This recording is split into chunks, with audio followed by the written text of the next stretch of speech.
I'd like to thank the staff, our staff that has worked diligently. We were on a Zoom last night, and I'd like to thank you and the members of the subcommittees for their hard work on this budget. This is the largest budget, I believe, in the history of the state, and there's a lot of resources moving around. And I want to say there's a lot of good things in all these budgets, and there's a lot of things that obviously I don't agree with. But the devil is in the details. And when I say that, I want to just preface with things like broadband. We're going to spend $7 billion, proposed $7 billion on broadband. But how is that really going to equate to our districts and our communities, and how is it really going to get implemented? I think what the policy part of our discussion is lacking. There are, in this area, there are 4 or 5 bills. There's a couple bills in the Assembly, a couple bills in the Senate. But at the end of the day, how am I going to go back and tell my constituents what this $7 billion is going to do? It's proposed as middle mile. Middle mile does not hook people up. It gets you the middle mile.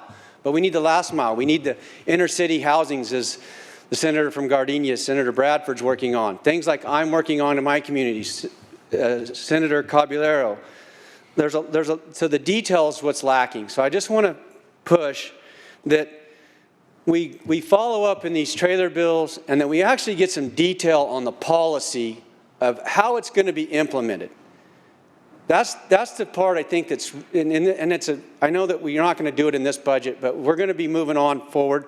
Things like prison realignment. We heard from the chair of Sub 5 who explained some of that. Not every member is going to get that, but the devil's in the details. Things like drought and wildfire, how we're going to actually, on the ground, make a difference for our communities that are suffering from wildfire. So I just want to share that we really need to focus on the policy after this point. These are going to pass, we all know that, but the policy is what matters, and how it implements and how it affects our constituents. And I'll just close with just sharing one last thing. There's $196 billion of general fund. There's $70 billion of federal funds that are going to be implemented in this budget.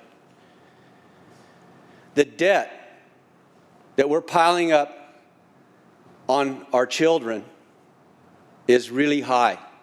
And what's their future look like? Think about, we just heard the senator from Fremont say the federal government's going to pay 90% and we're only going to pay 10. Well, we're the federal government. All of us in the United States are the federal government. And we're $30 trillion in debt. At some point, that bill has to be paid. We don't talk about that. So what I would encourage going forward, again with the thanks to the staff and the chair and all the members in this, is that we bird dog this, and that we really look at the policy and how it gets implemented on the ground to our constituents. Because the future for America and for California is grim if you look at the debt. We want to do what's right for the future.